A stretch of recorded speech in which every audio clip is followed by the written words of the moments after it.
धाराशिव जिल्ह्यात जाऊया। तिकडे परंडा नगरपालिकेमध्ये कोण नगराध्यक्ष होणार आहे, कुणाची सत्ता त्या ठिकाणी येणार आहे ते देखील पाहूयात। बघा, परंडामध्ये शिंदे सेनेचे झाकीर सौदागर हे संभाव्य नगराध्यक्ष असतील। बघा, परंडामधलं चित्र आपण बघतोय।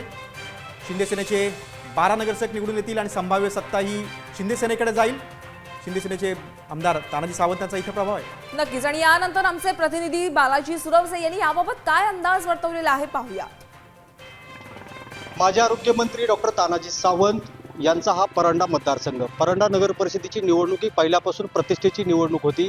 जर आपण पाहिलं तर शिवसेना शिंदे गटाच्या विरोधात सर्व पक्षीय पक्षांनी एकत्र येत शहर विकास आघाडी स्थापन केली आणि अशी ही निवडणूक जी आहे ती पार पडलेली होती। मात्र सुरुवातीपासून तानाजी सावंत यांच्या बाबतीत जो विरोधकांनी जी एकमूट बांधलेली होती त्याला कुठंतरी आव्हान देण्यासाठी तानाजी सावंतांनी या निवडणुकीमध्ये मोठी ताकद लावलेली पाहायला मिळाली। त्यामध्येच त्यांचे नगराध्यक्ष पदाचे उमेदवार झाकीर सौदागर हे यापूर्वी देखील नगराध्यक्ष या नगर परिषदेमध्ये राहिलेले होते। त्यांच्या कामाची जी पद्धत आहे ती सर्व शहरवासियांना माहीत होती।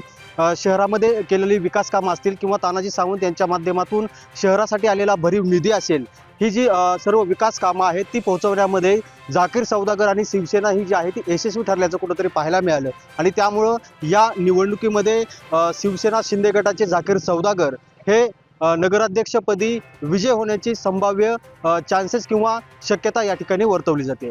बालाजी सुरवसे, साम टीव्ही, परंडा, धाराशिव।